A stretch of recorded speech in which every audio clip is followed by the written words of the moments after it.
And thanks for waiting, guys. Winter Wolf here, your nerdly beast from the East, sitting in on a brand new show, Winter's Watch, with my eternal co-host from the Great White North all the way down to the Deep South, King Z. King Z, thank you for being here today. I appreciate your hard work and getting us up and running today. What's going on, dude?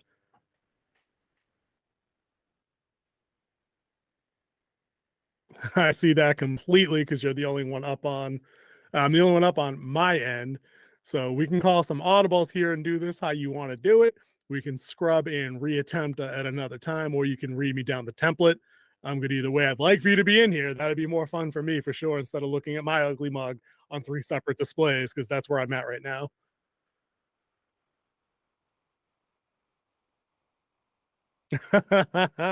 So it's kind of like you feeding me blind topics because on my end, even on my phone, because you're not here, I guess I don't even need the phone then because, I got no template. Um, yeah.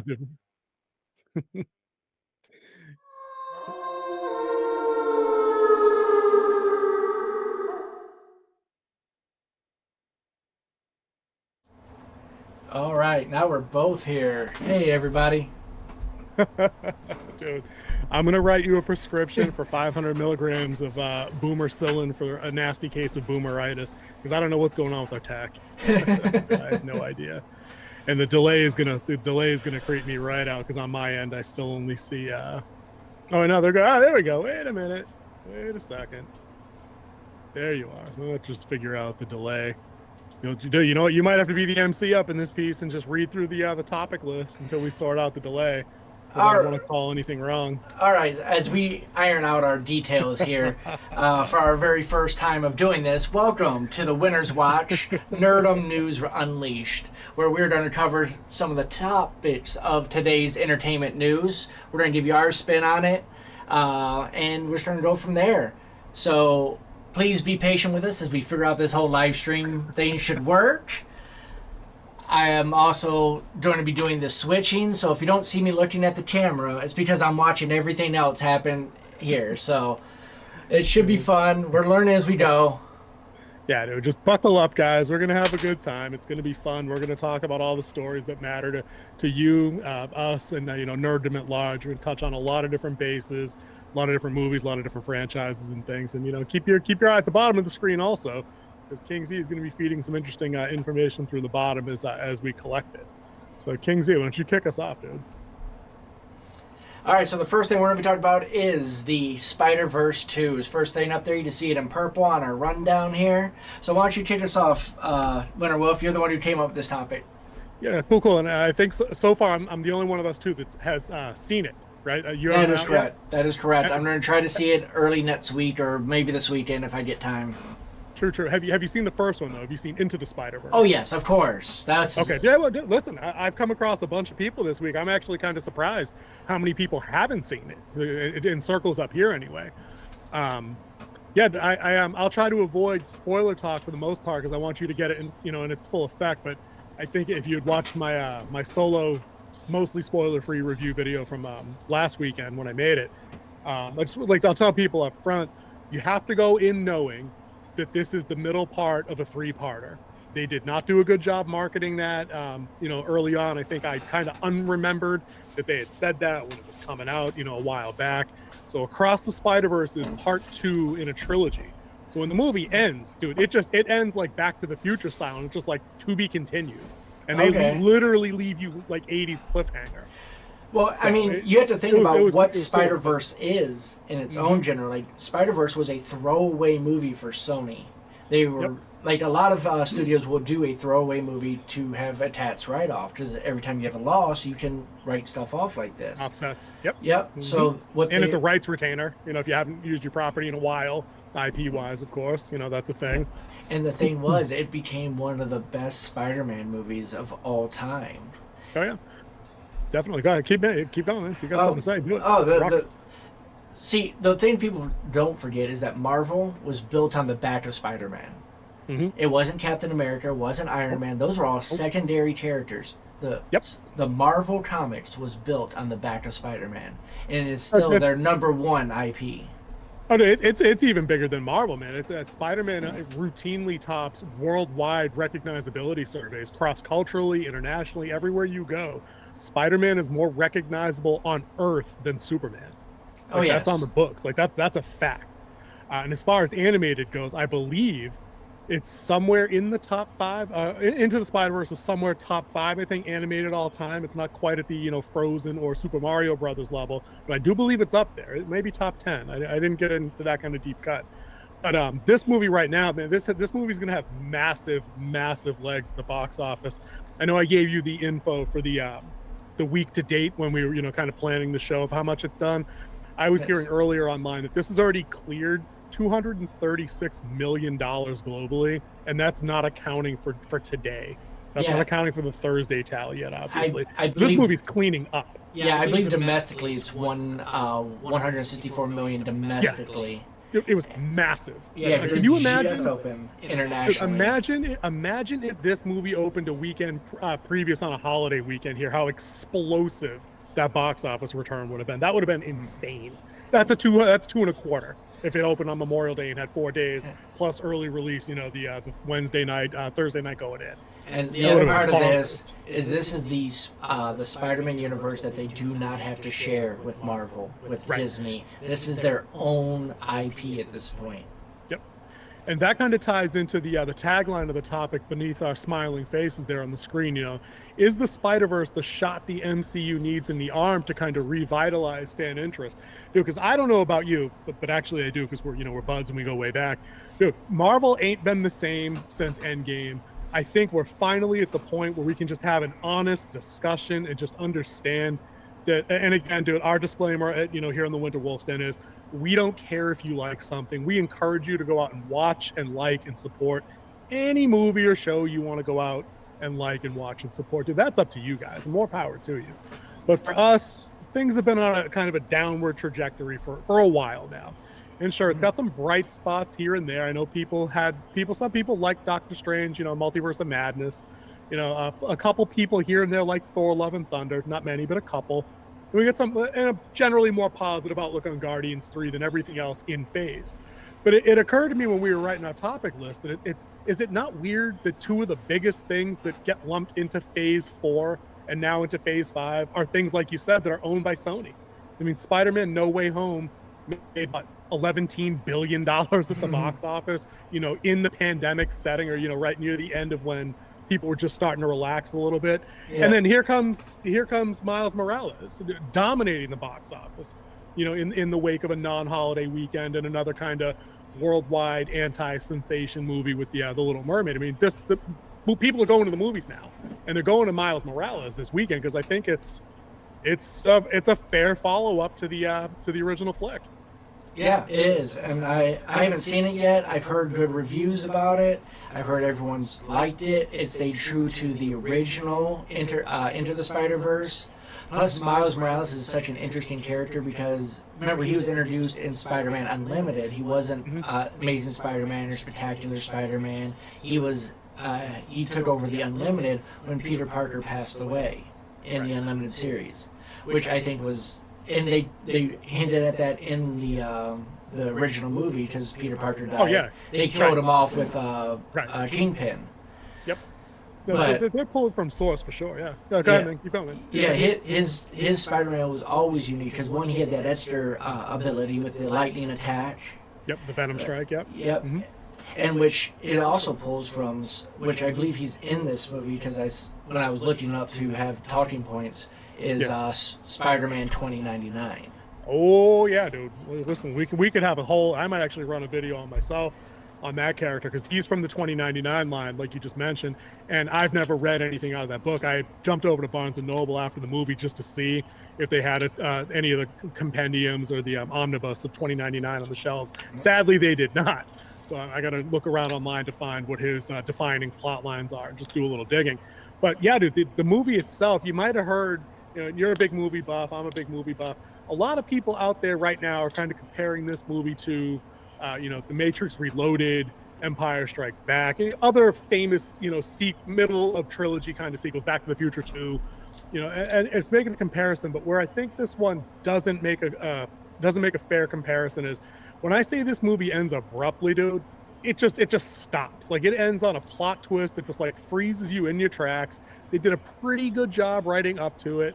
But then it's just done. It's like Miles Morales will return in, Beyond the Spider-Verse. So it leaves you wanting for more. But the problem this movie has, that especially things like Empire Strikes Back don't have, is Empire Strikes Back tells its own story within its movie, while being part of the larger trilogy that arcs forward. You know what I mean? We get a resolution of a lot of different plots in Empire Strikes Back. Really nothing happens here in this movie except setup. Like, it's a functional first half of a very long movie. This movie is really, really long. Like, its runtime is like 2 hours, and I think it was 17 minutes, something like that. And you could easily, like, when we get a Blu-ray of this in 4 or 5 months, you and I could sit down and cut this down to about probably 95 minutes, and it would feel like an absolute cruise missile at that speed. Cruise missile. But it definitely has some of its bloat. One of the things I think you'll like about it, though, when you get out, because I know you're big on family dynamics and father-son bonds and movies in this, you get a lot more of that in this one between Miles and his dad, and more so Miles and his mom in this one, which was really cool. Yeah. Really cool. So you were bringing up the 2099 and some breakdown here. I am sharing in the chat right now a link to a... Nope, that is not what I'm sharing in the chat right now. Let me remove that from the chat. I did not copy it properly. Hold on. There we go. No vacation pics in my chat. And now I'm sharing a link to a very good channel about all things comic book. It's called Variant. It's done by the same people who do Film Riot. And this is a link to his 2099 breakdown. I'll be taking a look at that, because the character in the movie. Did you come up reading 2099? Did you collect any of Miguel O'Hara in his run? I did not.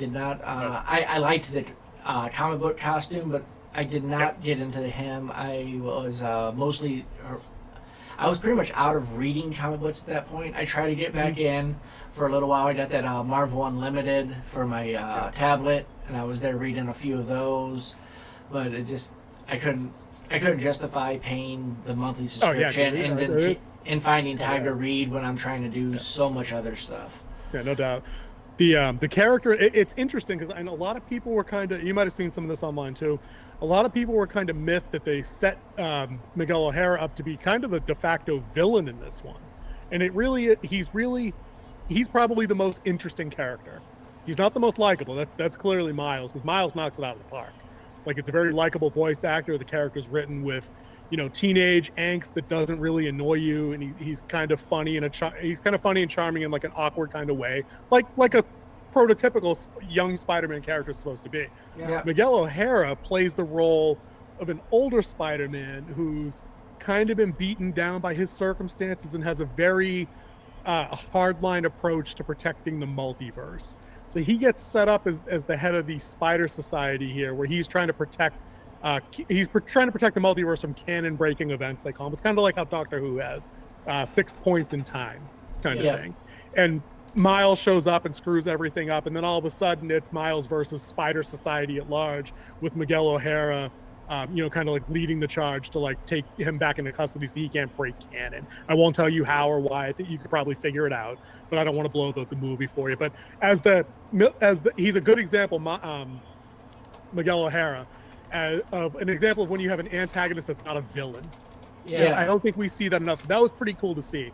Like, we're in the next movie, you're going to have that showdown between him and Miles on the way to defeat the actual villain that they have to defeat. They're going to have to come to terms, their different viewpoints about how best to protect the multiverse, and then have that resolved, and then go get the actual villain. So it's such a deeper cut of storytelling than the MCU proper has given us in a long time, minus Guardians 3. I'll say that I won't tell you anything else about the movie. I don't want to spoil it for you, but dude, it's definitely a get out when you can and see it. Okay. Me and the wife are planning to go check that out. Here, either, like I said, this weekend or sometime next week when things slow down for the two of us. True. You got a lot on the plate down there. But yeah. It'll be a worthy diversion, to get out the house for a couple hours, just chill back for a little bit, and then come back and let me know what you think. Maybe do a little follow-up segment on the movies. I'd love to get you as a fellow, writer / screenwriter / nerd. I'd like to get your take on how Miles' evolution as a character, the family bonds, and Miguel O'Hara in particular, and also on Gwen. What was your take on Gwen from the first Spider-Verse movie? Two girl boss, or just about right? Because for me, I like her. I think she's also and charming and likable in her capacity. Yeah, I think she was great. She was a great counterpoint to. To Miles. To Miles in that I liked how she was already in the school, kind of to mix her in, like she was like one of the normal students. Yep. And so her introduction was great. I think the part I loved about the first one was, one, it was a lot of fun.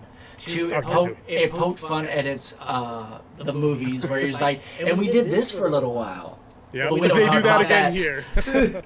And then I like that vibe. They have that again. Yeah, and then each of them had their rundown of like how they became Spider-Man and like a comic book coming down, and it was telling you.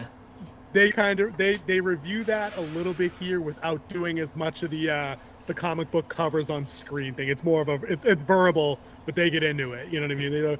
The movie starts and it's a segment on Gwen and what she's going on in her life, in her universe, kind of thing. And it's a fairly long prologue, and then kind of opening titles run, and then you get Miles, and Miles opens with, "Okay, for the last time, I'm Miles Morales."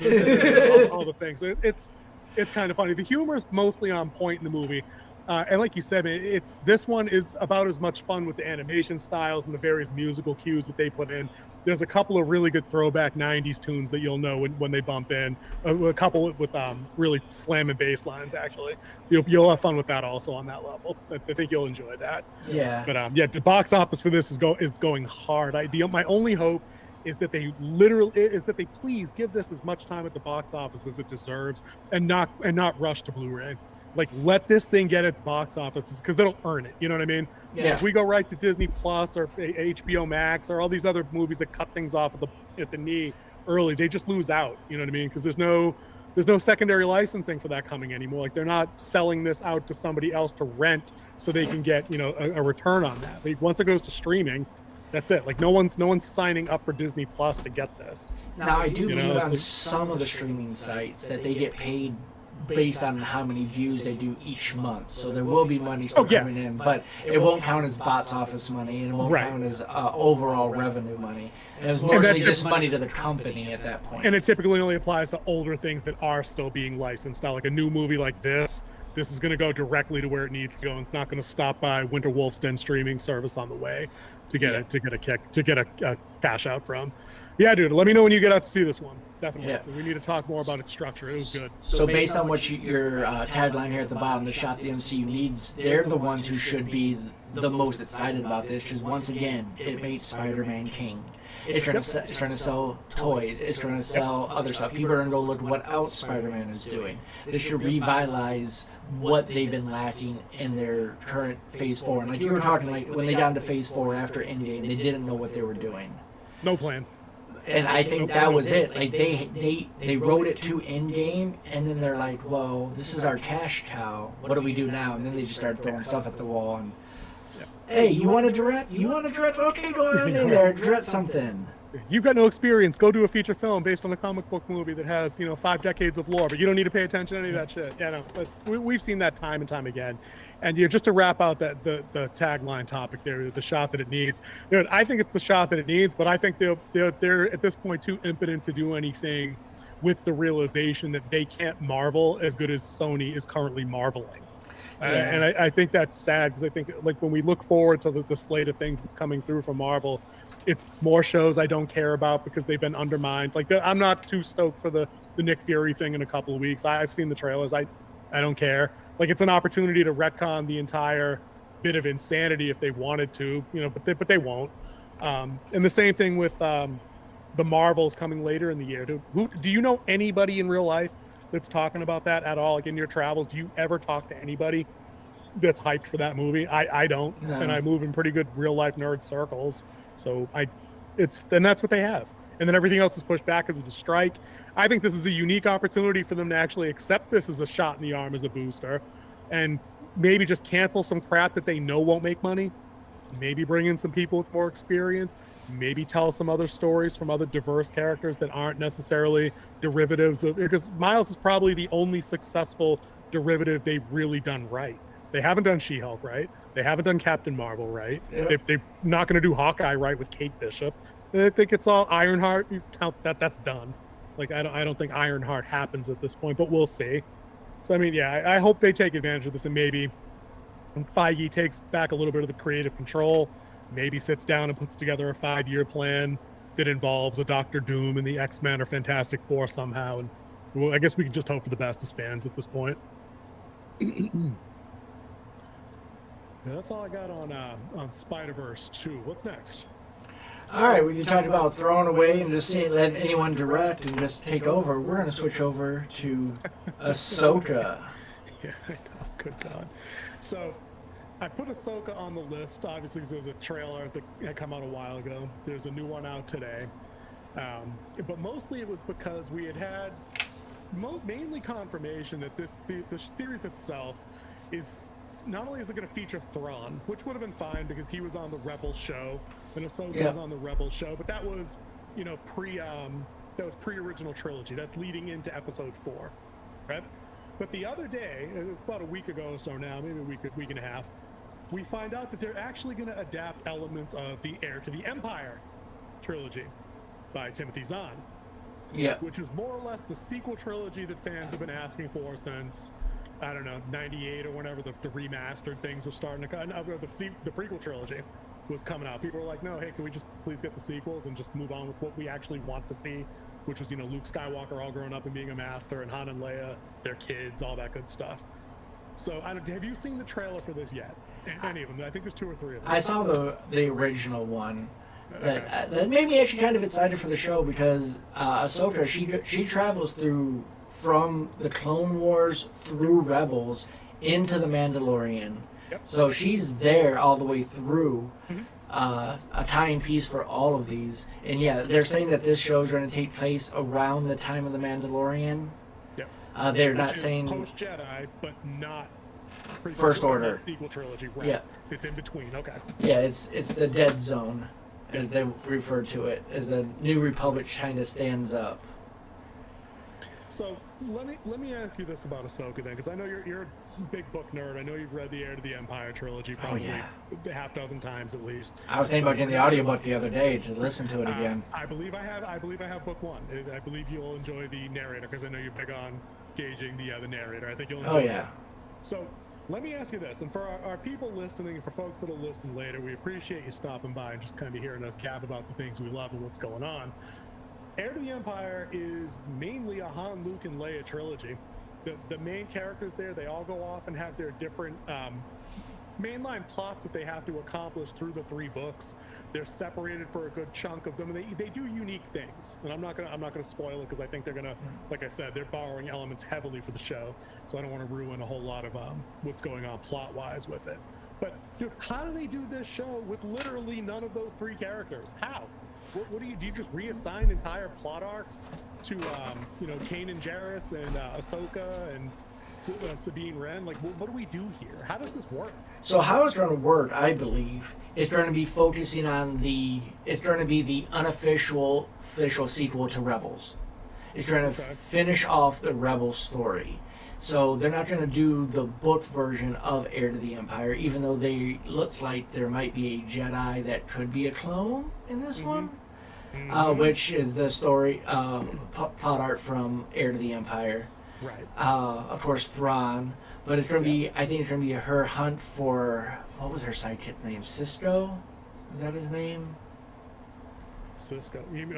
From Rebels. Ezra. Yeah, Ezra. That's right. Ezra. The young guy. He's the young Jedi, right? Yep, and like in the end, you see that Ezra was taken off by Admiral Thrawn as they disappeared, and this is going to be her hunt to bring him back because he has been cast for this series. It's the same guy who played Aladdin in the live-action Aladdin. Oh yeah, I saw that. Yep. He kind of looks like Ezra Bridger, so I'm with that. He's definitely got those kind of features to his face. So he that's a good look-alike live-action animation. I'm digging that. Yeah, as I heard, Ezra is the Jedi version of Aladdin, so it's going to work out well. He because Ezra started, if you remember from Rebel season, he's basically street rat on the planet that they're on. Like that's his status. Yeah. He's absolute like smuggler street rat. So you think you're kind of thinking they just borrowed the title from the trilogy of books and they're just gonna call it that just because? I think they're going to try to lead into the movie that's supposed to take place during that time. Remember the 3 movie setup that Disney said, the past, the present, and the future.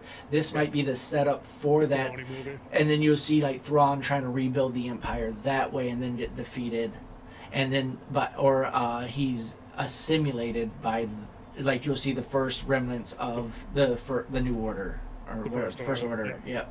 That's a good idea, but I wonder, because I don't know how much you've been listening online to news coming out of like Lucasfilms, where there's big rumors that are talking about like, Bob Iger might be trying to package up Lucasfilms as part of a sale to get out from underneath some massive debt that they're about to have to Comcast for Hulu, something like that.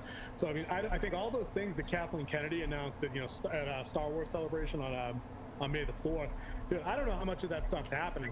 Those movies, I bet you lunch none of them happen at this point. I think the only thing that they can commit to having come out at this point is probably Ahsoka, because it's just done and we're going to get it in a couple months. Dude, I'm not even sure they actually filmed any of that Acolyte garbage that we've been hearing about going back a while. But all that's rumor, so you guys can always take that with a grain of salt. We're just speculating in things. But could you imagine if Lucasfilm gets sold to movie studio Z, right? And all of a sudden they've got their own slate of projects. They're super, and this is just wishful thinking, they're super focused on canon. Like, what if they restored the expanded universe and dumped all this garbage? Like, how amazing would that be? I know that's very wishful thinking. Oh yeah, very wishful thinking. But a wolf can dream. I don't know if you had heard on top of that rumor that one of the speculated buyers, and this is triple wishful thinking, that it might be Lucas himself buying it back for pennies on the dollar versus the $4 million that he sold it for. Imagine that. The $2 billion he sold it for. Whatever it was, imagine buying it back for half of that. Yeah. And making good movies again. But that'd be the ultimate dunk ever. That's peak 1990s NBA dunk competition dunking on. Yeah. That's how fucking ridiculous that would be. The other big announcement in this series is Hayden Christensen coming back to reprise his role as either Anakin or Vader. They don't know. So, and everyone's trying to speculate what role he's going to be. Is he going to be a Force ghost? Is there going to be flashback scenes? Because remember, Ahsoka was Anakin's Padawan. Best part of Clone Wars was their relationship, and it was one of the better episodes that they clashed in Rebels as well. Dude, if that rumor pans out to be true, would you rather see Hayden Christensen as a Force ghost, or would you rather put him half back in the costume like they did on Kenobi, which I know you didn't see, but it was garbage. Just take my word for it on this one. It was trash. But what would you want to see in this one? I'd like to see it as a flashback, because one of the things that drives Ahsoka's character is her deep regret she blames herself for Anakin falling to the dark side. Yep. And she might be going after Ezra, thinking that he might be corrupted to the dark side under Thrawn. So we saw tendencies. We did see dark side tendencies. That's a possibility. Yeah. So this could be like her trying to prevent what she couldn't prevent with Anakin. So there'll be flashbacks of her and Anakin together as a driving force. So flashbacks, maybe a quick Force ghost, because we have seen him as Force ghost at the end of Jedi. Mm-hmm. But mostly I think he's going to be a flashback type thing, or we might even see the great lightsaber battle between Vader and Ahsoka that's always been hinted at, because they've talked about it, but they never actually shown it to everybody. We just got a little bit of it in Rebels in that one episode where she force pushes Ezra out of the way, and then like the Sith temple falls on it. But it's not long. It's not a banger of a battle. Like, it's not long enough. Like, she scores one good hit on him and it cracks the mask. They kind of aped it for Kenobi actually in the series. Like, she gets a side shot on the mask, and for a minute the respirator breaks, and Vader's voice comes back out as Anakin's, and he tells her to run. Mm-hmm. Oh wait, no, was that in my head? No, I think he said I'm all that remain. Dude, I had these different things mixed up in my head. Like, I wanted him to say run. I don't remember. Dude, don't quote me on that. But it's definitely a badass scene, because you see Anakin's eye, like the human eye underneath the broken mask, and it's pretty dope. I think that's the one where he tells her that he's all that remains. That Anakin's gone and Vader's all that remains. It's pretty dope. But Yeah, I'd love to see Hayden Christensen just back in the Jedi tunic, not as Vader at all. Like, and if it's not a flashback, dude, give me the Force Ghost. I wanted the Qui-Gon Force Ghost in Kenobi. I didn't get it. I wanted purposeful Force Ghost. Luke Skywalker in in TLJ and then Rise of Skywalker. Didn't get it. Like I think it would work for Hayden Christensen too. Like he still looks enough like there wouldn't have to be a whole lot of de-aging. So once you throw the the ghost filter over him, it's just who he is. And he would, I guess he would have died as a young guy, and he wouldn't have aged anyway. So no, he died as an old guy. He died as he. Oh, yeah, that's right. Anakin died, but Vader persisted. So yes, I mean they wouldn't even have to age him up. They could be like, this is just what he looked like. You know what I mean? Yeah. In the suit. So yeah. But as far as Ahsoka goes as a series, right? I saw the trailer. I saw the second one the other day, and I'm now less hyped for it, right? Because I've seen the marketing behind this show, and I know marketing doesn't always get things right, especially current day. But like the trailer just reeked of like new special on Hulu or Apple TV. It had the cringy violin notes playing while people were running, away from the screen, and lots of, over the shoulder shots down kind of thing. And I'm like, this isn't Star Wars. Like, where's the symphonic? Where's the theme? Where's John Williams' theme for this? Give me any medley of that, and it would just immediately trigger just enough nostalgia for me to be like, okay, well, I'll do it. Like, I'll watch. I mean, we're gonna watch anyway, just because it's what we do. Yeah. But I at this point, it's like if it's the same writer's room and the same 15 people in the story group, and no one's got a clear vision for it. This is where we do our weekly pump the tires of Andor. Say what you want about like the action level in the show. At least it shows that it was written by, 3 guys, 3 people, whichever. It was directed by 5, and everything was kind of a cohesive vision, and it all kind of fits neatly on the board. I don't know, dude. I just hope Ahsoka's not. Dude, I'm soured after Kenobi still, and it's been how long? I'm still not over that. It was that bad. And I still see people trying to, gaslight about Boba Fett being this avant-garde look about what it would be like to be on the other side of Dances with Wolves, and this. I'm like, dude, you don't know what you're talking about. Stop. You're making yourself sound stupid. It was a shitty show that ruined canon and didn't tell me anything interesting I needed to know. And I say that about both of those shows. But hopefully Ahsoka fares a little bit better. That would, it would be good for them to have at least one other solid series for me to get behind in short form. They're also talking about like this won't have Din in it, the Mandalorian, nor Grogu, but it might have Bo-Katan. Yep. Well, of course, because as we all know, not only is it the MCU, it's Star Hers. You know what I mean? Like, just give us characters that are well written. But like, let's play them fairly across the board. Like, Bo-Katan's not a giant draw either. She's just not. And she was fine in the Clone Wars show. She was fine in Rebels. But in the show, like, once I've seen enough of her. She already had a show. She had an entire season of The Mandalorian. So if she shows up for an episode to do one thing, fine. But she does not need to be a regular. And I say that as a guy that loves Katie Sackhoff as Starbuck. You know what I mean? I'm a fan. But I don't need more of that character. I just need Ahsoka, like you said, dealing with some inner demons about, because that's in writing, that's what we call the lie. Like, she believes it's her fault. You know what I mean? Like, that's what motivates her as a character. That's who she is she's jaded from her treatment at the Jedi Temple, so she walked away. She blames herself for the fall of her master, slash brother, slash father figure, slash mentor, slash whatever you want to call him. That's a legitimate emotional wound for a character to have. Yeah. So I want to see how she copes with that now. What do we think timelines wise from Rebels to where this show would happen at the end of Return of the Jedi would be how many years? 5, 6, something like that? Because New Hope to Return of the Jedi is not a long time. Like those 3 movies in timeline, it's not long. Let's see. We can pull this up. Why are we? I know they have a star chart for that at the beginning of all the novels and whatnot. Yeah, I think it's like 5 or 6 years. Like, it's not like decades. You know what I mean? Like, it's not something that's generational. Here we go. Wonder what this one. Yeah. So. Yeah, go ahead. Yeah, here we go. We're looking. Nice.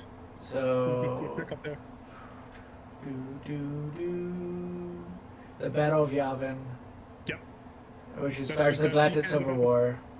Yep, that's So- the end of episode 4. So Return of the Jedi happens 4 years after the Battle of Yavin. See, so there you go. So I mean, the Ahsoka show could pick up, a year or 2 after that, or 3 years, or however long before episode 7. You know what I'm saying, when the First Order shows up. So I mean, they can do some interesting things. I just hope they play their cards right and give people what they want. If Ezra ends up on the show, they can't restart him as like a kid that doesn't know anything, because Kanan already trained him well. He was well on his way, kind of finding his own path and utilizing Force intuition, Force strength. He was an accomplished, thief, street rat, swordsman, gunfighter. Like, he doesn't need to get the reboot treatment back down to like, hey, I'm level 1. I'm a level 1 NPC. Upload side quests. Like, we don't need that. Like, just make him good. So so just get the guys a guy for a change. Just give us the male character back that we can kind of rally around, because we're all showing up for Ahsoka. That's what these guys like to forget. Our critics. It's like they like to think we don't like these kind of characters. Like, well, who do you think supported Clone Wars through like 7 seasons, and then Rebels through however many seasons I just watched the other day? It's dudes. Like, demographically, Star Wars is still like a male brand, but we love when our female fans come through and share the experience with us. But we're not out here shitting on Ahsoka or Sabine Wren or Bo-Katan. Like, we love these characters because they are written well. But that doesn't mean we can't have a male character like Kanan Jarrus or Ezra Bridger alongside getting their equal due. So, all right, dude, I'm good on Ahsoka. I think we battered that one. That was a lot more than I thought we were going to get out of a trailer that we didn't just didn't really give us much story-wise to go on. I think it's because we really want Star Wars to be good again. Dude, you're 1,000,000,000% right, man. You've heard me bitch about it in like everything we do. It's like, it's so exhausting to just walk away with my head down from another episode being like, well, this week they had Kenobi peeling oranges for an hour. That was exciting. Or this week Kenobi forgot he had the Force for reasons. Dude, it's so bad. Side note, if you haven't read the Kenobi novel, go get that. That's a good one. So, with that said, we talked about family a little bit, and now we've talked a little bit about disappointing movies. Let's get into Fast X. As they're saying that this last one is the start of a trilogy to end the series. So that means 2 more movies of family that defies logic. Dude, you know what else it defies? It defies box office. Because I've said this before a bunch of times. At some point after Tokyo Drift, they kind of hit on that secret agent formula that they were doing, like the heist films that I know you're a big fan of, the heist and the getaway kind of thing. And I think they hit on that. They hit a sweet spot. 4, 5, and 6 were all pretty good. They do start getting a little ridiculous with the CGI and the chase scenes and things like that. And driving from tower to tower in Abu Dhabi. That was the beginning of the end for me. In a hypercar that's made literally out of like like plastic wrap, right? Yeah. But it still looked cool and whatever, right? But after Paul Walker's tragic real life passing, and after the release of, or just before the release of episode 7, Fast 7, right? Yeah. I went back into Fast 8 and I was like, okay, it's more of the same and it's still family and it works. But when I went on vacation a couple weeks ago, a month ago, whatever, I watched Fast 9 finally. Dude, I was bored. I was bored at various points in the movie, and I don't think that had ever happened in a Fast and Furious flick. And I'm like, okay, so let me just check box office on this.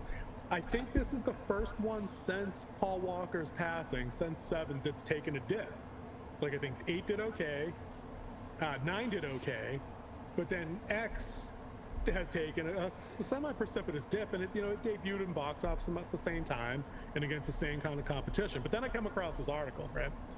And it mentions how a director had asked Vin Diesel, who I guess mainly co-writes or ghost writes these things with just based on his ideas, if this could be stretched into 3 more or 2 more after 3, if X could be a trilogy.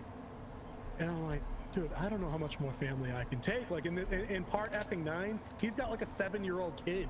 Him and Letty have a kid. Like Jordana Brewster, like Dom's sister, has kids that like she sent with her mom, or it's just weird, man. It's weird seeing people our age that have kids do death-defying superhero shit when they're not superheroes and can die. Like, the only thing keeping them alive is plot armor. Yeah. It's not Kryptonian skin. And I was just wondering, I put it on the list just to ask you, like, what was the last one you saw And do you need 2 more of these, even though they do still kind of make bank up until now? Like, this one's probably going to take a hit if it barely breaks even. I think this would be the second or third one that I haven't seen. Oh, that you have not seen. Okay. Yeah, that I have You've not seen a good number of seen. them, though. Okay. Yeah, it's a good number of them, but I think the logical end was the end where Paul Walker drives away Yep. when they used his brother to finish the movie. Yep. That CGI deepfake, but the scene was very moving. yeah, I'll admit it was moving. that was the natural end to this. And what they're doing is what they've done for years in the entertainment industry, where series outlast it's due. It's welcome. It overstays its welcome. Yeah. I mean, I mean, some of the classics. I mean, the show MASH lasted longer than the war that it covered did. Yeah, it famously did. You're not wrong. Yeah, that's a reference for some of you younger folks. That's the Vietnam War, and a TV show that existed before cable. No, that's the Korean War. It was Korean. Oh, am I wrong in my reference? That wasn't. Yeah. No, that was not Nam. You're thinking of some of the other ones. No, MASH was the Korean War. Dude, get out of here. That lasted 3 years. Dude, the Winter Wolf has been caught with his pants down, not knowing a reference. That is a rare occasion, dude. Nicely done, King Z. 50 points to Gryffindor over there, I guess. I don't know.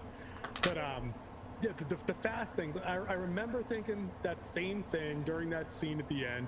That entire last sequence, not just the drive off where he's, you know, Paul Walker's body doubles playing with this kid on the beach with Mia, and Ludacris's character says something, and Dom's response is, you know, he's home where he's always belonged, kind of thing. Not like a meta reference, you know, Paul Walker's passed away and gone home, but also the character who started as an outsider, Point Break style, is now exactly where he's supposed to be. You know, he's with his family, he's with his kids, and he's going to move away from the street racing, secret agent kind of lifestyle that they built. But if this thing's gone off the rails, like this franchise has become almost the result of whatever meme factory is running 24 hours on Reddit now, where it's like in this last one, they actually had a car that they put on, not actually, but you know what I mean, in the movie. They put rocket boosters on a car and flew it through a fucking satellite, and nobody died. Like, the plot armor is like plus 100 invincibility. Like, nobody can be harmed in these movies, right? And I guess this has been out for a few weeks, and I don't care about spoilers at this point. You probably don't either. But this one reintroduces characters that we thought were dead, that we watched die, right? So those people, I'll save it. I won't say it. Those characters are back. Other actors that wink wink said that they wouldn't work with another actor wink wink ever again are also back. And it's like, Are we talking about Dwayne? We're talking about Big D. Yeah. So it's like this movie. It's running out of gas at the box office, but they're injecting it with as much celebrity nitrous as they can give it. Like, I think they're gonna go 2 more movies. I know the plan was only to have Fast X and then one more called like they already did Fate of the Furious. I don't remember what they'll probably call the last one Last Ride or something cheesy or something. But they're gonna do 2 more. Like, they've gone to space. Like, they're gonna go Sharknado, dude. There's gonna be fucking time travel in one of these. You're gonna get a multiverse where they go back to the original street race, where where Brian's got the green Eclipse from 1998 or 99 or whatever the hell that was. And, dude, it's gonna happen. Dom's gonna drive so fast, he's gonna go back and save his dad from crashing in that car, and then he's gonna erase the whole timeline. Right, but then Dom from another timeline, who's the one that crashed the car and lost an eye or something, is going to have to stop real Dom from altering the timeline because it's a fixed point. And then they race a quarter mile, and the winner gets what they want. They race a quarter mile at like warp 9, so it's like a trillionth of a second. Like, dude, it's wild, man. We usually make these jokes about horror movies, right? We're like, when we run out of ideas, what do we do? Jason in Space. We run out of ideas, what do we do? Leprechaun in the Hood. And it's like that's what the Fast and Furious has become, man. It's like time travel is the only thing they have left. Like, I've seen every car. The cars aren't even part of the movie anymore. Like, now they have tanks, APCs. This one had like a 2-man stealth jet drone thing. It's so over the top. And I think we see that because one of the numbers I didn't send you was the production budget for this one. Dude, it was big. Like, it was big. And that's a problem when you're not hauling box office like you used to be. Like that's the problem with a lot of these flicks, with Marvel and Star Wars and things like this. Like if you cut $100 million off your budget and just tell a smaller story, you'll make more money because people will still go to see cars, good-looking women, movie stars, and a chase scene. Like you don't have to put cars through CGI satellites. I think people are burned out on that. Yeah, the define of reality completely. But you don't need reality when you got family. Dude, you all knew it was coming. He wasn't going to pass up the opportunity. Oh, Like a no. meatball, middle of the plate, 60 miles an hour. I could hit that in my old age in my sleep. But yeah, dude, Fast X. Dude, I mean, I guess it'll be what's they're streaming on what are they, HBO Max? I think that's where I just watched 9. So Yeah, something I'll like catch up that. with this at some point. But dude, I can't imagine this to be the kind of thing where in like a year we're doing like a retro watch of Fast X after the trilogy's done, and be like, oh man, so Fast X is an underrated gem. I don't think so. So I don't know. we've been talking about Fast X here as the topic, and there it is. Yep, here it is.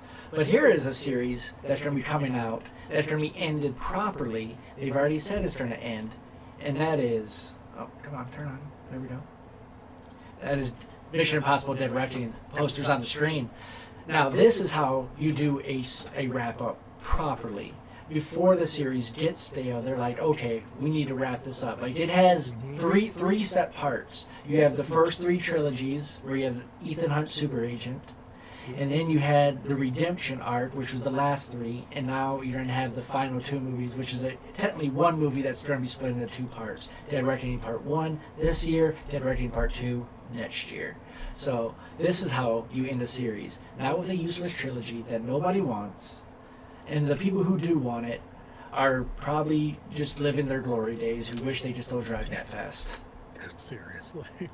Dude, I say that as a Fast and Furious fan. Like I'm a big fan of Part 1. It's one of my, I won't say it's one of my favorites of all time, but it changed my outlook on things and got me into the tuner scene for a little while as a much younger Wolf. That's for damn sure.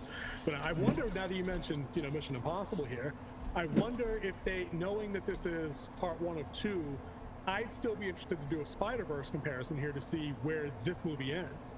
Like, will Dead Reckoning Part 1 tell its own story in a movie and then have an ending that segues into like a cliffhanger of sorts or a twist that sets up a finer, larger arc for everybody at the end of Part 2, or if it's literally just a 2-parter and that's it. Hopefully they get that right. I'll tell you right now what the end should be. And it would be whoever, and if he's up for, I think he's already filmed it, so we won't have to worry about his injuries from his accident getting involved. Back to back, I think. Yeah. Is Jeremy Renner going to be on there, and he's on a bus, and they're like, or he's on a plane, and they're like, "Excuse me, sir, would you like some in-flight entertainment?" And they hand it to him. It's like your mission, if you choose to accept it, and then that's where it ends. Yeah, dude, somebody call King Z. Hollywood, call King Z. We got to get a rewrite. We get some ADR in there. We can make this happen. Still, there's still time. Yeah, that's dude. Hopefully they call that shot. Hopefully they get that right. Now Cruise is on a bit of a hot streak lately with Maverick and a ton of goodwill. So I think that people will give this movie its due. And this is just around the corner. Is this a June release? Dead Reckoning is June, right? July 12th. Oh, it's July. Okay. Yeah, that's a month. Yeah, what do we have left in June? We have The Flash, and we have the other thing. What's the other thing? Indiana Jones. Indiana Jones. At the bottom of our list. Yeah, which we'll be talking about here soon. So we'll put a pin in Mission Impossible: Dead Reckoning Part 1 for a future episode of the show. But dude, I'm good on Fast X. I just wanted to touch base on how long in the tooth that's getting, just to see if you had any well wishes for it. Doesn't sound like you're any more convinced than I am that it's worth checking out at this point. True. I might watch the last one of it just so I can, you want to make sure that wrap up, and also make sure that it's dead.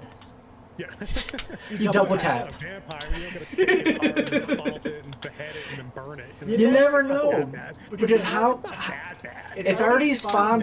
It already spawned one spin-off series, and but then they stopped. I don't think there's gonna be a Hobbs and Shaw Part 2.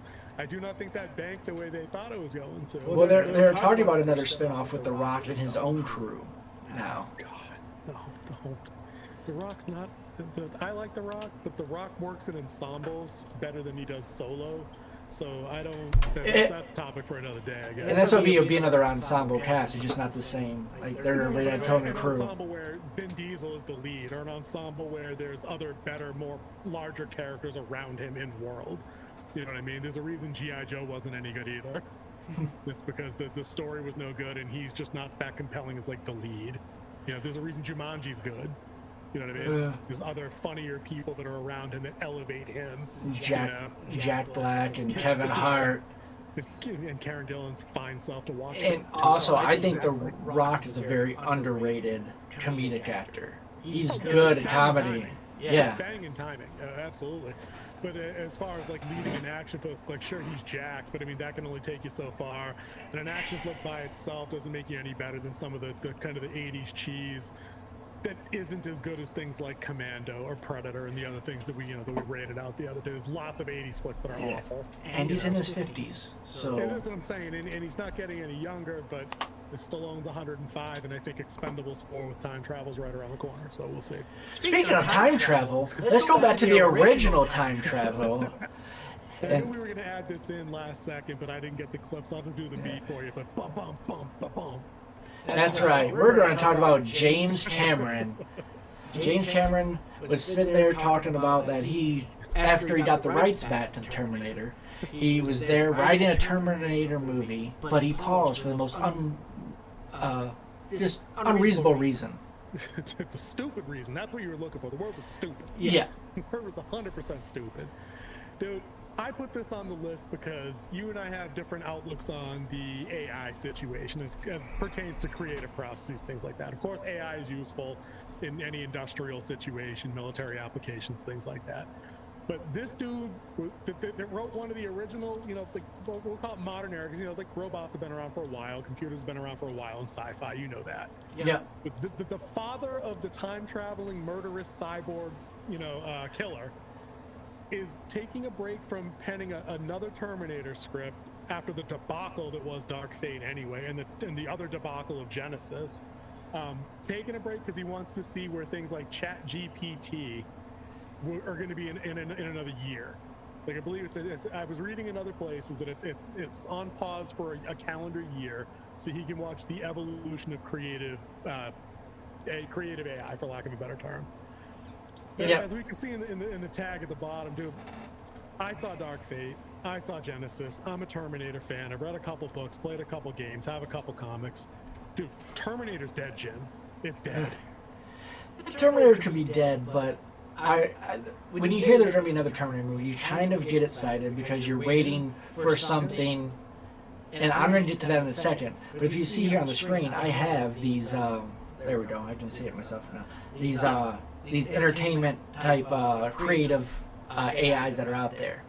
The problem with him waiting to see how AI actually pans out before he writes the next one is he's taken away the science fiction part of it. The reason why it worked before is because it was science fiction. It was because it could work, because you don't know what AI could actually do. We still don't know what AI can do. It's in the early phase of computer learning and making stuff like ChatGPT that can do research, Midjourney that can create pictures based off of prompts that you type up, and then I don't know what Flan does. But it sounds like you can tell me what type of food. I believe it was another chat one. If I just grabbed the logo for you. Okay. So when you take away the fiction part of it to add it to what's happening now, then you're taking away the fiction part and you're trying to make it science fact.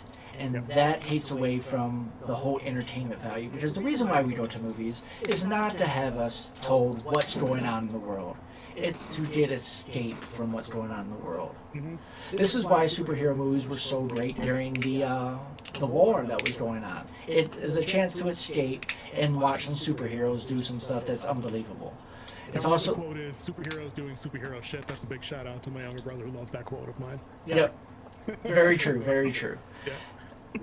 But he's trying to force something that shouldn't be forced because it takes away from what Terminator was. And now, as I was talking about, like the movie we're all waiting for is to actually go into the future and see how the humans win. Oh, dude, 100%. Dude, 100%. Let me take over for a quick second just on the AI thing, right? I think you're 100% right on it. The reason Terminator was, and it became a cult success later. It wasn't an overwhelming success at launch, but what made it successful in sci-fi nerddom circles at the time is exactly what you said. It was the fiction, it was the not knowing, but thinking of how something like that could happen in that setting, right? That something could be sent back in time. We don't have to explain the mechanics of temporal travel. Like, nobody needs to know. Nobody could know. We're not there yet. But I think with the mistake, the issue that I have with Terminator is every movie makes the same mistake that you just alluded to, in which you would want to see in a sequel at this point, is I'm tired of seeing shit sent back in time to kill people. Like, they don't know that's happened before, but we know, and I'm fucking bored of that. Yeah, outside of T1 and T2 are classics, all-time classics. T2 is probably my top 3 favorite movie of all time. And I'll even suffer through parts of T3 because it ends on such a down note that you got to give it respect for that, because it's kind of like an old school Twilight Zone kind of ending where, like, the good guys, they thought they won, but they didn't really, you know what I mean? Like, it ends on a down note. And then, dude, I actually enjoy Salvation because at least it gave us a glimpse of the post episode after the war. Yeah. You know, it didn't slingshot us far enough into the future for the all-out war between, you know, man and machine, like where we actually pull it off and win. No, it was the cutoff of where it was after the initial attack, and AI got the upper hand based on. Right. I want to see a whole movie set in that one clip from Terminator, where Kyle Reese is having the dream, and we're seeing the hunter killers fly by at night with the spotlights, and the humans are on like the pickup truck technicals with the blaster cannons going out the back, driving 90 miles an hour over a battlefield of skulls. Dude, give me that movie. Yeah. Give me 90 minutes of that with, you know, T800s or, you know, other models just like stomping skulls and like firing machine guns and the pulse the pulse rifle on 42 rock range, like the whole thing he says in the store to the gun clerk, you know, like I want to see the giant metal skeleton carrying 2 of those and just blasting shit for 90 minutes and just tell the human story of survival in there. Yeah. Give me that movie. But so this dude's writing a movie. So the father of AI Terminators is writing a movie about AI. Fine, you've done that before, dude. But what's the interesting gimmick you're going to tell me? Because I'll tell you what, the worst part about Dark Fate wasn't seeing Arnold Schwarzenegger, you know, get completely cut down into an interior designing T800 with feelings and like domestic issues. It wasn't seeing a 105-year-old Sarah Connor get brought back to deliver lines like she was on vacation and, you know, absorb the "I'll be back" line or whatever. That it was that we replaced John Connor with another future savior of the rebellion of humanity thing, and it went nowhere because she's not convincing in the role. Like, do something else. Like, tell me a new story. I don't need another savior of humanity story. Tell me the story about a dude that has to protect the orphanage from a T800 in future. I don't know. Just do something new. Do something new in a different setting that doesn't involve you sending somebody bare ass back in time. You've done that like 5 times. Like 5. Yeah. So, you know? As you said, that Terminator and Terminator 2 was a cautionary tale of what AI could be, and we've seen this a few times now. We have iRobot, we have Eagle Eye. Mm-hmm. So we have 2 different movies that are based off of Terminator, where AI takes things in their own hands and eliminates humans. They determine humans. Based off of the Asimov tale that was written in like the 50s. I mean, we've been doing this angle, like you said, for a good long time, cautionary tale wise. Sure. Yeah. So do you want to hear my take? Yeah, dude, 100%. Man. Let's reverse it. What if AI was actually the savior of mankind?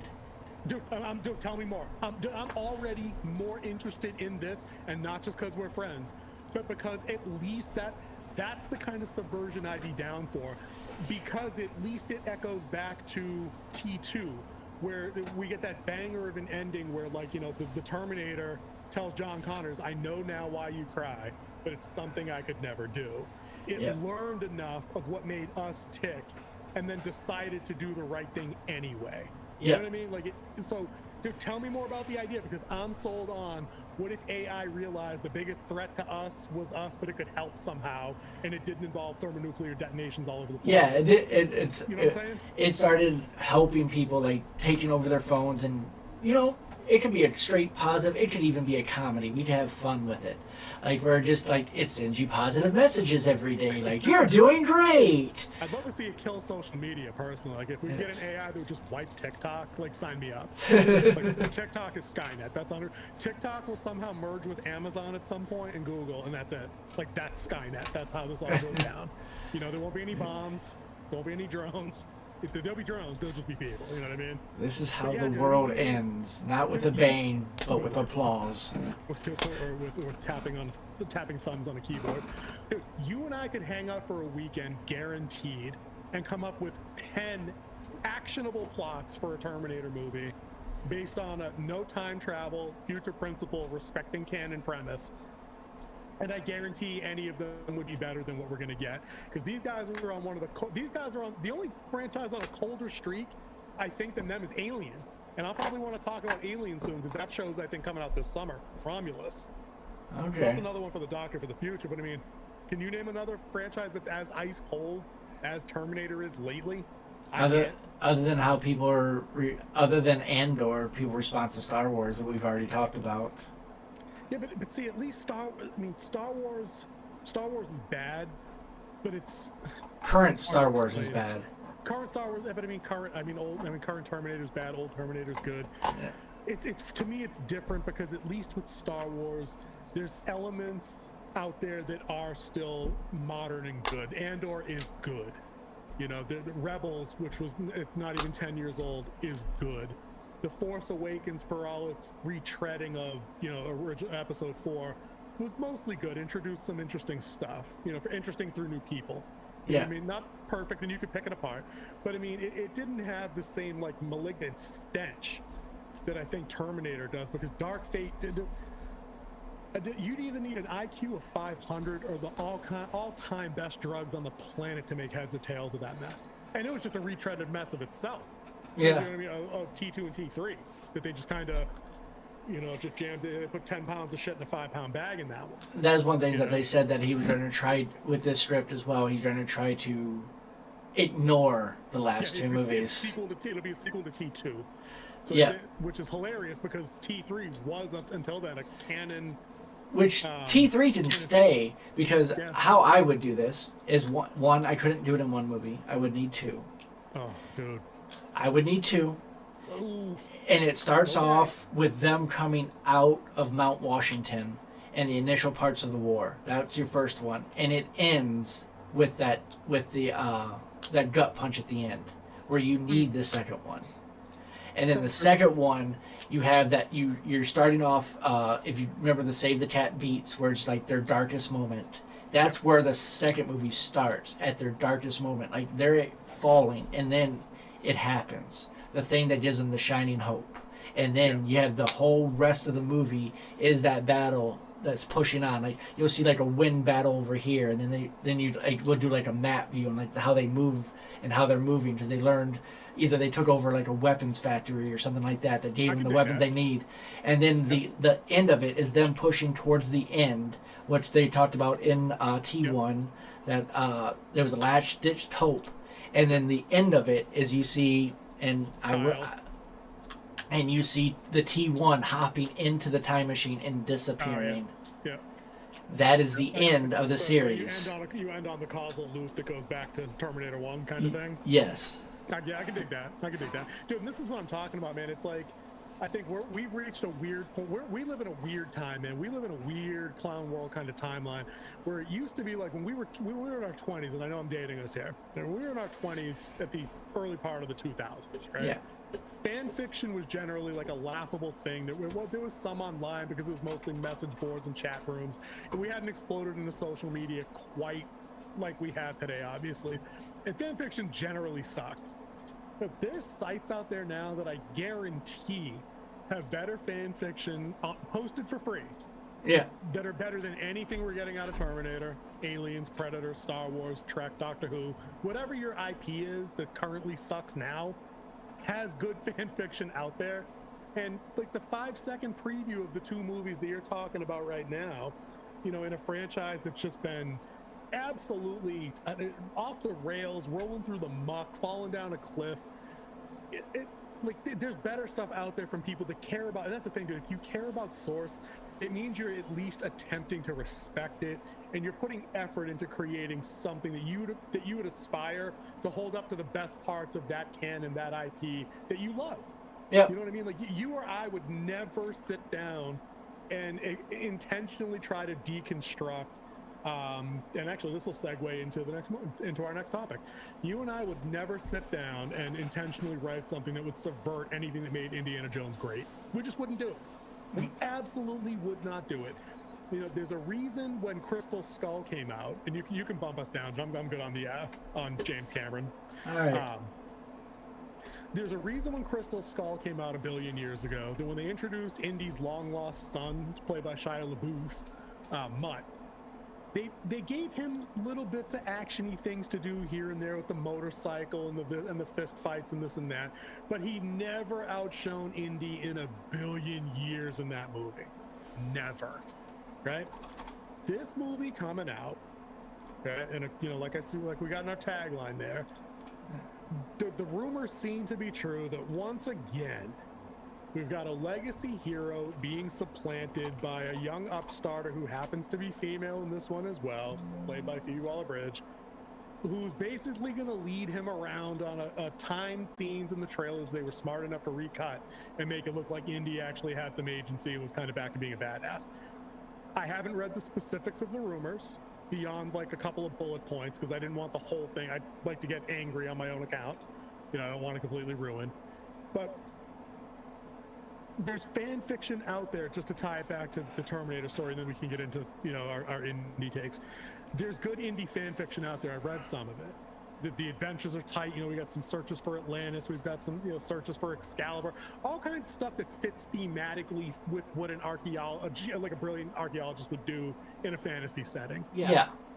This movie coming out reeks of all the current modern day garbage that's going on at Lucasfilms, dude. It's gonna be a 2-hour version of the Willow series. Like, I can already feel my testicles kind of like shooting back up into my lower abdomen just thinking about this.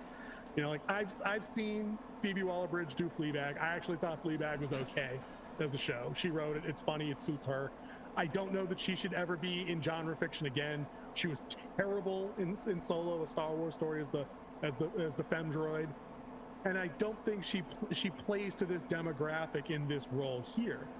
They could have had any other female action star on the books, Gal Gadot, somebody else, Katie Sackhoff, anybody, somebody that fandom already knows can play in these roles, with a script designed to honor Indy on his last adventure, and people wouldn't care.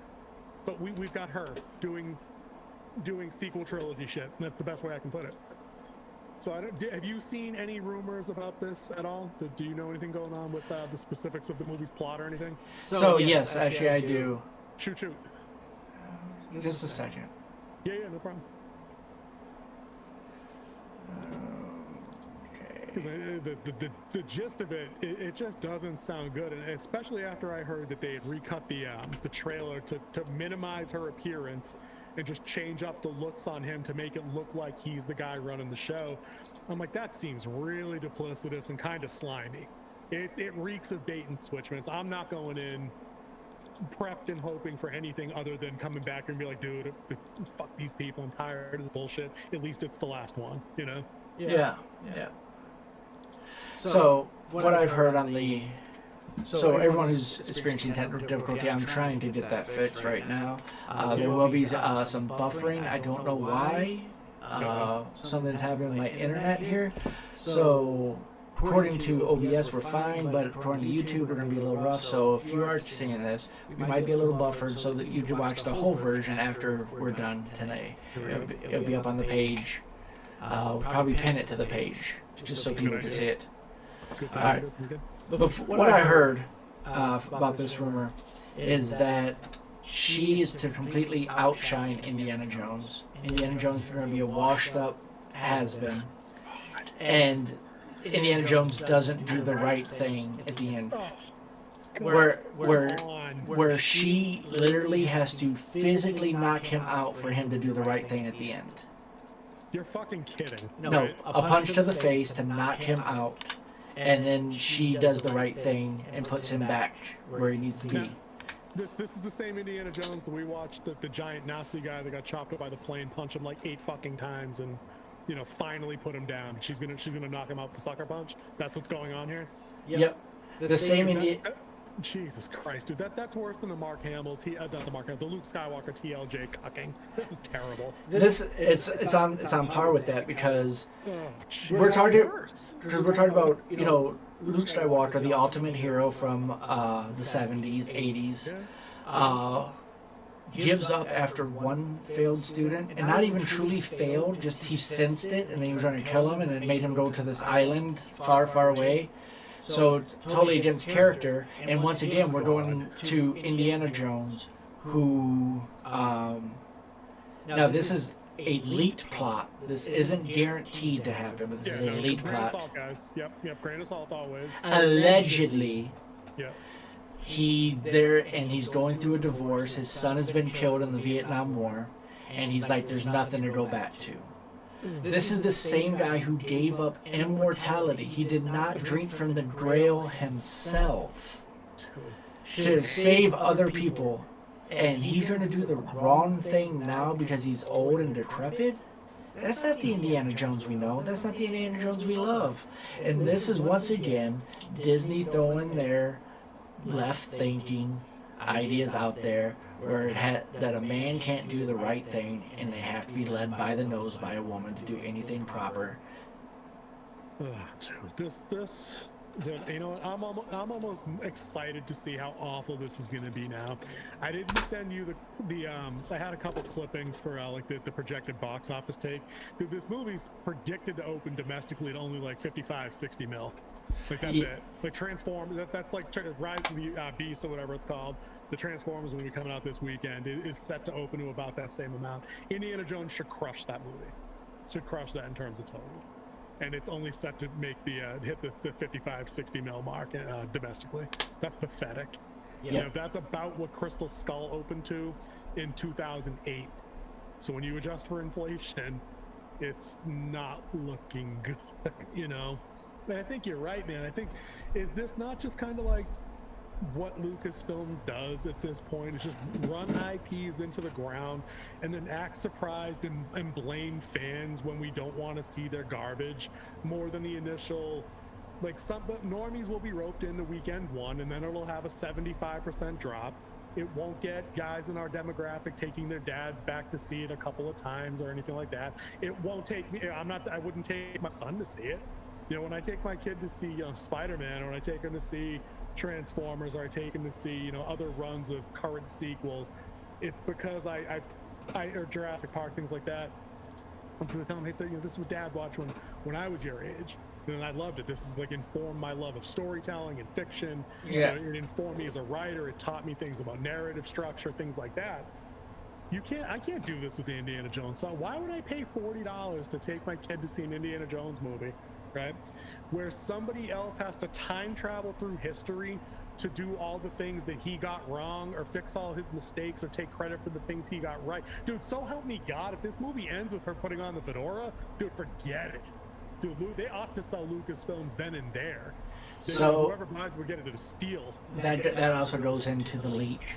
Yeah, I that had a feeling. that he hangs the fedora up and then closes the door, like it's the finale. Like he knows he can't do it again. No, dude, see, now I'm going to take a page out of the King Z book. The end of the movie in Winterwolf's head, right, would be in a perfect movie.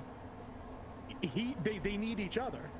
The both archaeologists, they have a rivalry, but they overcome each other's faults. They build each other up. They formulate a plan to save the day and save the Ark of the Covenant, or the Dial of Destiny, whatever's in this one. She gets her due, and you can pass a torch if you want. But there's no need to tear him down in the process. The last scene of the movie should be, he's escorting her out of wherever they are, and he hangs the fedora up and closes the door. But then the door opens back up, and a grizzled man hand comes in and grabs the hat, and the door closes. Cue the music. Mm-hmm. You know what I mean? Like, that's the end of the movie, man. Like the adventure's over, but it's never really over. You know what I mean? That's how you do it. Yeah, I mean, Go ahead, man. Take Yeah, it. we like going with the mentor arc would have been probably a lot better than what the alleged story part is, and we just saw that done with The Last of Us. Like, you know, people were always tired of like, oh, the young kid getting up on the old man, but in that one it was a mentor mentee, and they weren't getting up on there. She was learning from him. She didn't ever get better than him, because you know what the old saying is, I taught you everything you know. I didn't teach you everything I know. Exactly. and Joel and Ellie had each other's backs constantly through that story. Constantly, which was the point. That was the bond. So I mean, and they also started antagonistically. She tried to stab him. Yeah. He almost shot her. You know what I mean? Like they ain't started best friends. You know. No. But I mean, I want to talk missed opportunities for a second here. Like, you wonder, did it ever occur to any of these idiots writing Indiana Jones 5 to call the kid that played Short Round, who was just in Everything Everywhere All at Once and won like an Oscar or whatever? Like, there's a torch pass. Call him. Yeah. Call him. Bring Short Round back. Dude, exactly. Bring him back. Dude, you could have had the reunited moment that they had at the ceremony that literally made the internet cry when the meme was posted, where like, he was like, you know, I saw Harrison Ford backstage and I hadn't seen him in like 40 years, and I walked up to him and I said, excuse me, Mr. Ford, and he just looked at him and said, Short Round? And he just knew who he was. And like, then they hugged, and like, everybody fucking cries, everybody gets all sensitive and member berry over it. They could have filmed that. Dude, that's the second. Imagine being Lucasfilms and having two of the biggest fails in movie writing history, where you didn't put Luke, Han, and Leia in the same movie, but then you had a shot at Indy and Short Round and didn't do that either. Imagine that. Imagine having both of those claims to fucking fame, you know? And nobody would have cared if Phoebe Waller-Bridge was a part of that, and that, you know, she and Short Round, either they were rivals or they were married or they were friends or whatever they were, and they were each kind of jousting for Indy's passing of the torch. But then of course you just realize you can both be the torch path. You know what I mean? Like, it could just be both of you being a team, being together, being whatever. But none of those options ever have to involve destroying the legacy character, the legacy hero that made the IP famous, that's brought fans in for generations too. Like, Indy's been around since the early 80s. I think Indiana Jones was 82, 83, I think. And it wasn't called Indiana Jones and Raiders of the Lost Ark. It was just called Raiders of the Lost Ark. Raiders of the Lost Ark. It's kind of like how it's not Star Wars, it's A New Hope. It's a Lucasfilm thing, right? But it's like they keep missing these opportunities by thinking that they think somehow that there's an equal number of us in some cadre of new fans that are going to fall in love with this movie, or with these modernizing retellings of the movies that we love, that we've supported for 30-40 years. And there's just not. It's just demographically not sound. You're trying to make these movies in an era where you have more entertainment choices than you ever had before. You know, like when Indiana Jones and Star Wars come to a box office 40 years ago, like 3 movies opened that summer. Yeah, I mean, you had movie theaters that only had like 2 or 3 screens at a time. Exactly, right? So then you moved into megaplexes in the 90s. And then in the 2000s, you know, you had some video on demand and things like Redbox and Netflix and things. Yeah. Well, now everything is YouTube and streaming and movie theaters and people with cable and all the other billion things you can do. Mobile gaming, MMOs, all kinds of stuff. You can't afford to have a shit version of a legacy character anymore because the competition's too high. You know what I mean? And they keep flushing money, dude. I wish I had money like that to flush. It'd be kind of fun. All right, so as I've done for like pretty much all of these, I've had my own writing on this. So how I would write it, a little bit different than you. That's the segment going forward, by the way. We're just going to call it King's Ease, how I would write it. Just make that banner. So how would you fix this nonsense, assuming the rumors that we've talked about are true-ish? And again, grain of salt, guys. Yeah. We know they're rumors, but allegedly. It's allegedly, but again, it's not like Reddit hasn't been right on things before. Reddit called Rise of Skywalker bullet point by bullet point 8 weeks ahead of its launch, and it was all right, all of it. So, Kingsley, take us. Oh, I just whacked the mic. That was kind of funny. All right. So what I would do is, as we saw in the Crystal Skull, Brody was dead. Remember, Brody was the guy who kind of got Indy all of his adventures. He was the one who kind of started everything. He was the head of the museum, right? Indy moves into that role. and then he has these two people and he goes with them on their first adventure, kind of like how Brody went with them in Last Crusade. Yep. And then that would be the story. And then again, you're already off to a better start. someday they'll hire me as a writer. One day. Call your boy Winterwolf. I got some ideas. You know what I mean? Chill here. You're already off to a better start because I think when you take that's a logical start point for that character. The only change I would make based on rumors of what we've seen in trailers is I think moving him closer to the Cold War doesn't make as much. It doesn't make as much sense really. The source material he's drawn from are old serials, from like the things that like George Lucas read when he was a kid, which are like pulp magazines from like the 30s. You know what I mean? Yeah, it's supposed to be taking place in 1969, the year my brother was born. Yeah, that's too late. This movie they need to keep Indy locked into like Nazi Germany era.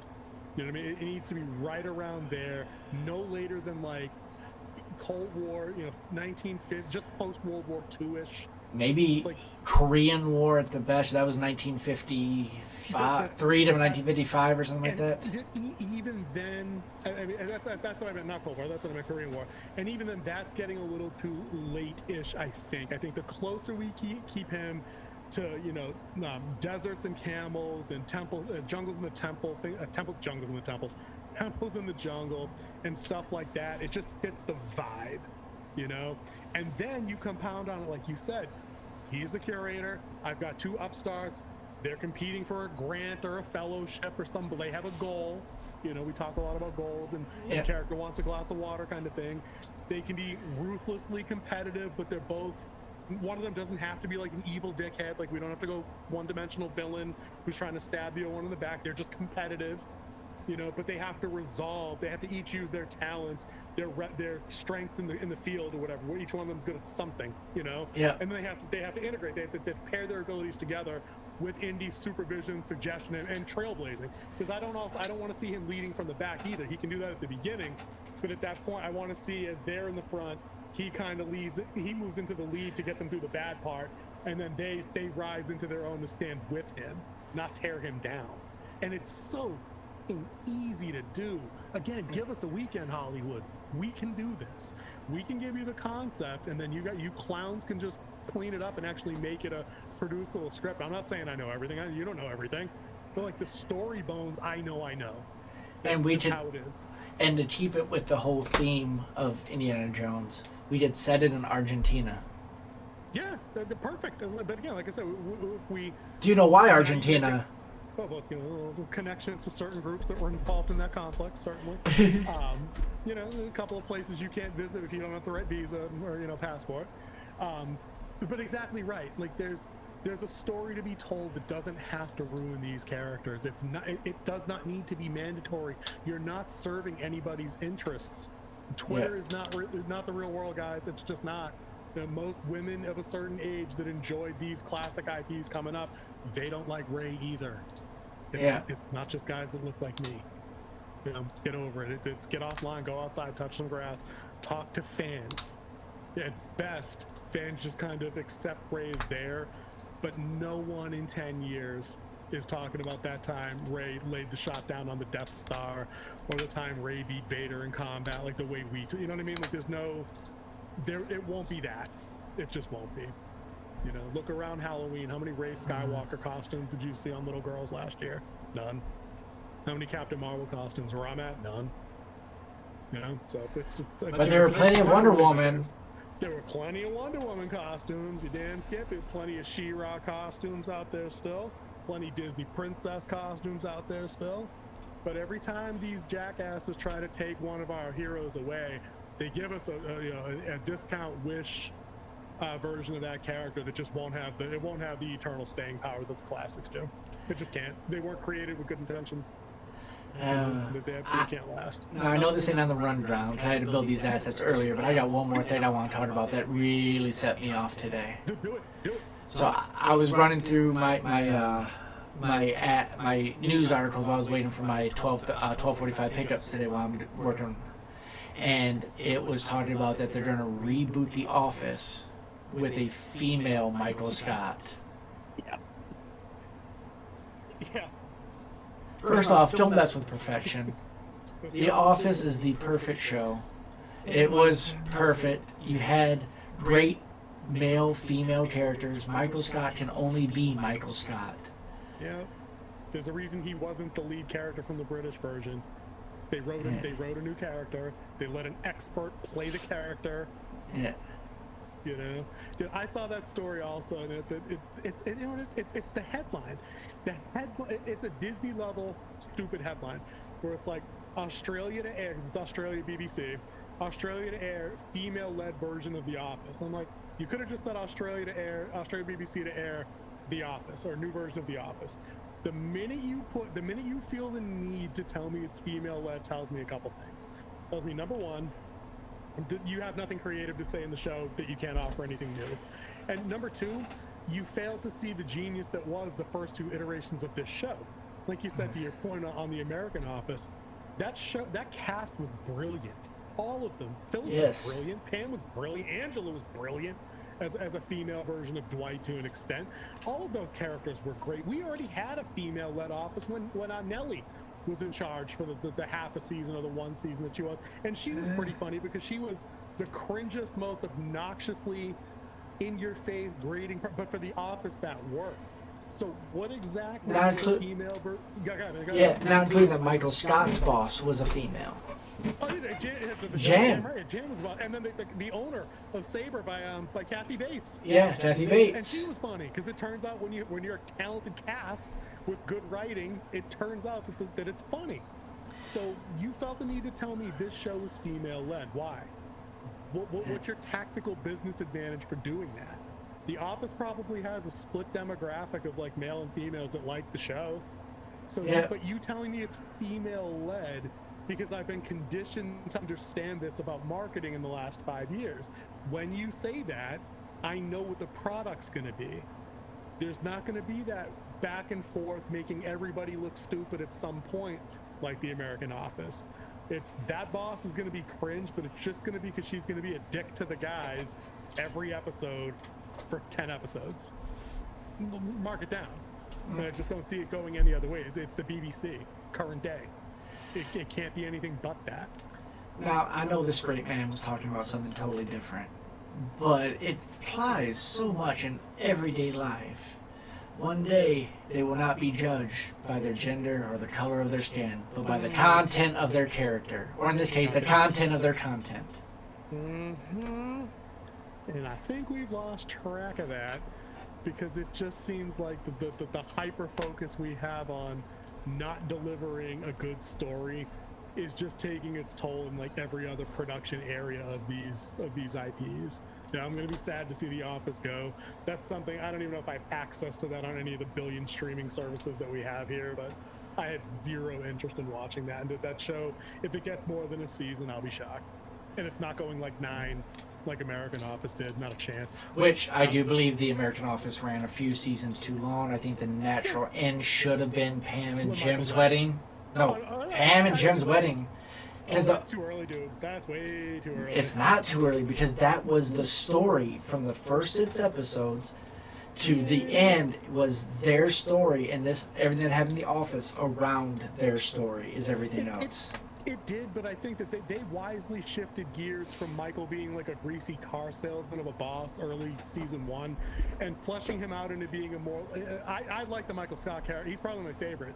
He's got a lot of depth. There's a lot of pain there, a lot of loneliness in the character that drives his neurotic decisions. So I think him reuniting with Holly and making the decision to leave, that would have been a logical ending point for me. Would have been like Pam saying goodbye to him at the airport. They could have wrapped it right there and I'd have been fine. Like that'd have been okay with that as an ending. I didn't mind everything that happened after Pam and Jim. Admittedly, they got more boring because they were always a better couple minus their stress. That show got bad when they started having relationship shit later. That was not fun to watch. And it really wasn't that. I mean, it was like 1 or 2 episodes of something, and then they fixed it. Oh, yeah. I mean, it's not a Ross and Rachel thing for Friends or anything like that. But I mean, I didn't mind when Holly got rewritten back into the show and she was a perfect pair to Michael's kind of neurotic, nonsense and, tolerated him and shit. She made him a better person on the show. So I was okay with that. But yeah, they had to rewrite Michael Scott from Oh, the it shows what from it the takes. the first season because you couldn't maintain it. It's the same reason why they changed Andy too, because you couldn't. Yeah. You did have it for a little while, but having a whole show focused and have that character in there would derail the whole thing. There is a great channel out there called Nerdstalgic. Go check them out sometime. They do pretty solid video, like long form video essays that break down, like, you know, how I Met Your Mother almost ruined itself here. They have a couple of really good ones on The Office, and I think they cover Andy in one of them. I know they cover Michael Scott, where they're like, you can only, I think their quote was, you know, you can only put the pedal to the metal on cringe in characters for so long before the audience needs that pressure release. Yeah. Like, I can't watch this guy be a dick anymore, or be over the top angry and punching holes in drywall like Andy Bernard after that. So I mean, they softened him up, made him the Nard dog, and got into like the goofiness. But again, then they stomped down the other pedal too long when they made him the boss for like 5 years. Like that's when it started to come off the rails for me. By the way, in the chat, we just shared that link to the Michael Scott version, so you can also find the channel. It's in our chat. We are here to give many channels love. We're not out here for ourselves. We're out here for everybody else. Yeah, dude, definitely. And speaking of everybody else, I appreciate the folks that checked in and gave us a run for the show. We're going to do plenty more of these because Winter's Watch will be a regularly scheduled event Thursday nights, 9:30-ish Eastern, assuming we get our tech issues nice and ironed out so we can start on time with we had some banging music planned. We'll work on that. Yeah. We'll get that to you guys. But King Z, I think we're done for the day. I think we mission accomplished what we wanted to do. Yeah. I appreciate you turning out as always and doing all the hard work behind the scenes producing our little show. So thanks a bunch on that. I know you're very busy. Yep. And I got one more thing before we wrap up. There's more. There's more. We have a big announcement here at the Winter Wolf. We are going to be coming back with our podcast version long form for a show, and guess what show it's going to be? That's right, Secret Invasion with Samuel L. Jackson in the lead. Hopefully this is more an adult version of a series that they've had on Disney Plus. We're hoping that it actually dives more into the spycraft and as well as fighting off the invasion. It has a pretty good crowd. We're going to see Don Cheadle in this. Yep. Just looking at the poster here and trying to pick out some other faces that I recognize, but I'm really not. Clark plays somebody in this one. Is she replacement Agent Carter or something? I'm not even sure. She might be one of the Skrill. She might be one of the Skrill too, so we don't know. But yeah. But we don't know who. I mean, they could be anybody. Then I think that's the hook of the show. Yeah. So this is a 6-episode run, and like King Z said, we'll be back to our week to week on this as well. Breaking down our reactions to that. So we'll definitely get some coverage on that. We'll see. Hopefully, I'll keep my fingers crossed. But like I said, after I saw the last trailer, I was kind of like, we'll see. So what happens. So that's it. That's our 3 new shows that you've seen. You've seen us rank some movies. You'll be able to go check that out on our channel. We've drafted action characters, which we have another draft planned that's going to be happening soon, and we have another draft for the fall. So we're going to keep these type of content coming to you. We have this show now, which I need to talk to you about when we're going to do this show after Secret Invasion starts, because it airs on Wednesday night. Oh, yeah. So we'll have to put a pin in that Thursday night nonsense. You're right. Yep. So we might be working that. You have this show, which is going to be a long-form live stream of us covering the topics of the week or the month or whatever we want to talk about. Like, we really didn't even stay on topic that much tonight. Yeah, I thought it was pretty good. Yeah. We handled it pretty good. We covered everything over there. We didn't deviate into other unrelated. They weren't deviating now as I ramble. I'm going to shut my trap and let you wrap us up. So if you have other ideas of what we could do, what you might want to see us talk about, leave us a comment. Go hit me up on Twitter. I mean, it's no secret who I am. Y'all, someone found my movie from me doing this, my short film that I wrote and directed. So y'all know who I am. Come find me. You can hit me up on here. You can hit me up on my private YouTube channel. You can hit me up on one of my other 17 that I work on. You can even find my website for my production company, Warrior Team Productions. There is a email address in there. You can hit me up there. You can hit up Winter Wolf on Twitter. Yeah. So Winterwolf's done for sure. And I believe King Z has tasked me with throwing together a Facebook page and an Instagram for the weekend. I have a homework assignment for the first time in 15 years. That's depressing. That's right, because I'm the taskmaster here. Because we're trying to grow this channel just so we can share more of our content with people who might enjoy it. It's not about the vanity of us getting views, likes, subscribers. Those are all vanity stats. We just want to have a good conversation with like-minded people. Not even like-minded people. If you hate us, tell us. We want to talk nerdom, yeah. Yeah, we just want to talk. You know what's gone from this nation that we miss so much? And I know I miss. Light discourse. I miss Barstool Sports. Oh, yeah. And we're doing that with Nerdom. Barstool Sports with Nerdom. So that's what we're trying to do. I miss that so much of just having a discussion and like, oh no, your team sucks. No, your team sucks, and this is why. Here's 17 points. Yeah. Dude, true that, dude. We need to bring back some of that. So hopefully we can build out a little corner of the internet of ourselves, for folks that want to pop by and tell us, why Ahsoka's the greatest character ever, or why Fast X is the beginning of an excellent trilogy, whatever you guys want to talk about. We're going to be trying to pick up topics, from last week to get to them this week as best we can with time constraints out there. But King Z, again, big shout out for coming out tonight for an attempt at a new show. I appreciate you. Follow him everywhere, like you said. And to wrap us up out of here, I am Winter Wolf. That was King Z. And King Z, let's hang up on this one and we'll chat show talk. Later, guys. One more thing. No, I just want to end the show with a moment of silence for a dear passing of the Iron Sheik. He passed away at 81. If you were into wrestling, you know who the Iron Sheik was. So we're going to end tonight completely silent.